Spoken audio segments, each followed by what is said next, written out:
उदयपुर की बेटी निधि पंचाल की गत दिनों उसके ससुराल में संदिग्ध हालत में हुई मौत के मामले में मालवीय लोहार समाज के लोगों ने जिला प्रशासन से हत्यारों को जल्द से जल्द कड़ी से कड़ी सजा दिलाने की गुहार लगाई है।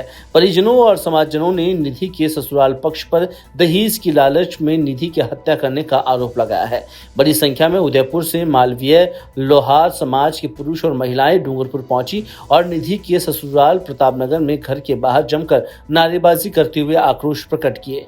वहीं समाजजनों ने निधि के हत्यारों को फांसी देने की मांग करते हुए जमकर नारेबाजी की। वहीं घर के बाहर दीवारों पर काली स्याही से हत्यारा परिवार लिख दिया। जिला कलेक्टर को ज्ञापन सौंपकर उनकी बेटी निधि को न्याय दिलाने की गुहार लगाई है। वहीं दोषियों को तत्काल गिरफ्तार कर कठोर दंड दिलाने की मांग की है।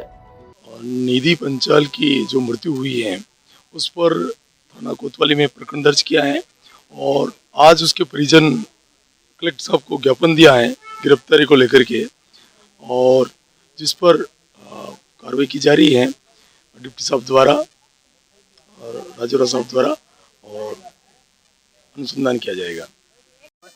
मैं प्रियंक लोहार हूँ। निधि पंचाल मेरी भतीजी है और ये यश कुमार जी पंचाल हैं जो कि उसके पिता हैं। हमारी बेटी को 2020 के अंदर यहाँ पर शादी करवाई थी प्रकाश पंचाल के बेटे निशांत पंचाल से, और इनका छोटा बेटा है, कई नाम है उनको, प्रशांत पंचाल। उसकी अहमदाबाद शादी हुई, तब से लेकर प्रशांत के ससुराल वालों ने गोल्ड ज़्यादा दिया और हम क्या है कि थोड़े से गोल्ड कम दे पाए, इस वजह से तब से उसको ताने मारे जा रहे थे। परंतु निधि जिसकी मृत्यु हो गई है, उसके प्रथम संतान के रूप में जैसे ही पुत्री हुई तो उसके बाद इन लोगों ने उसको ज़्यादा टॉर्चर करना शुरू कर दिया। क्यों? क्योंकि उसी दरमियान इनके छोटे बेटे के लड़का हुआ, तो हमारी बेटी को इस तरह से परेशान किया जा रहा था।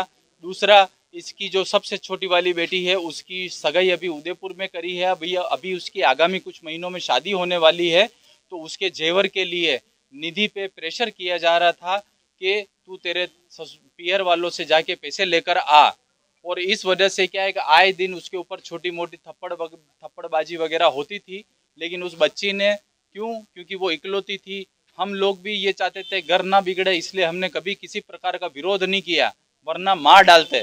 परंतु उस बच्ची ने मेरे घर आकर मुझे ये कहा कि खुशी अंकल ये वाली बात है और ऐसा ऐसा मेरे साथ हो रहा है। परंतु 24/6 को अंततः वो दुखद घटना हो ही गई। अब ये चाहे कितना भी बचाने की छुपाने की कोशिश करें, परंतु बस वो चली गई।